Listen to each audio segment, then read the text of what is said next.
ગૃહ રાજ્યમંત્રી હર્ષ સંઘવી વડોદરાની મુલાકાતે જ્યાં કોર્પોરેશન અને પોલીસના કાર્યક્રમમાં હાજરી આપી। આજવા રોડ પંડિત દીનદયાળ ઓડિટોરિયમમાં કાર્યક્રમ જ્યાં પોલીસ વિભાગના વિવિધ આવાસ યોજનાના મકાનોનું લોકાર્પણ કરવામાં આવ્યું। પ્રધાનમંત્રી અને અન્ય આવાસ યોજનાના મકાનોનો ડ્રો સહિતના 4 નવા પોલીસ સ્ટેશનનું પણ લોકાર્પણ, તો કપુરાઈ, અટલાદરા, અકોટા, કુંભારવાડાનું પણ લોકાર્પણ। ટ્રાફિક પોલીસને એસી યુક્ત હેલ્મેટ અને મોટરસાયકલ વિતરણ કરાઈ। તો ગૃહ રાજ્ય હર્ષ સંઘવી વડોદરાની મુલાકાતે ગયા છે જ્યાં પ્રધાનમંત્રી આવાસ યોજના જે છે એનો ડ્રો કરવામાં આવ્યો છે। તો પોલીસને એસી યુક્ત હેલ્મેટ અને મોટરસાયકલ પણ વિતરણ કરવામાં આવી છે।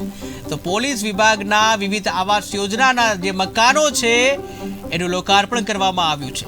તો પ્રધાનમંત્રી અને અન્ય આવાસ યોજના જે છે એનો ડ્રો કરવામાં આવ્યો છે કે જ્યાં ગૃહ રાજ્યમંત્રી હર્ષ સંઘવી વડોદરાની મુલાકાતે આવ્યા હતા અને પ્રધાનમંત્રી આવાસ યોજના અને અન્ય આવાસ યોજનાઓ જે છે એનું લોકાર્પણ કરવામાં આવ્યું હતું।